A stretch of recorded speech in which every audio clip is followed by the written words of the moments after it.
বিমানের টিকিট এইভাবে বৃহস্পতি শুক্রবারে ডবল, তার চাইতে বেশি হয়ে যায়।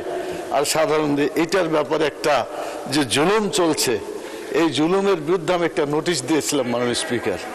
আপনি ছিলেন না, আমাদের স্পিকার সাহেব ছিলেন, তো তিনি এটা দেওয়ার পরে বললেন বিষয়টা উনি পড়েছেন কিন্তু এটার ব্যাপারে কোনো রায় দেন নাই। তো আমি মনে করি এটা আলোচনার যোগ্য একটা বিষয়। আমি ওনাকে ধন্যবাদ জানাই মাননীয় সংসদ সদস্য ওঠার জন্য। এটা একটা ফয়সালা হওয়া উচিত মাননীয় স্পিকার।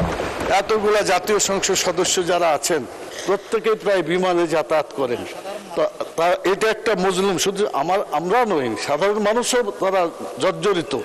দ্বিতীয় যে পয়েন্টটা, এটা আমাদের বিরুদ্ধে হয়তো যাবে, গেলেও বলতে হবে হক কথা অনেক সময় তিতা হয়।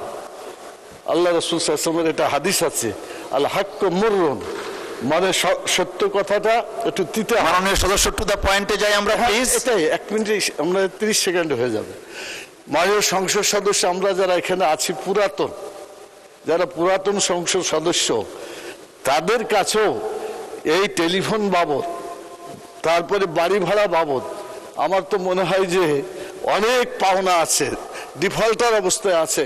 আমাদের নিজেকেও সংশোধন হওয়া উচিত, কারণ ঋণ রেখে যদি মারা যায় এই লোকের ভালো আমল কবুল হয় না মাননীয় স্পিকার।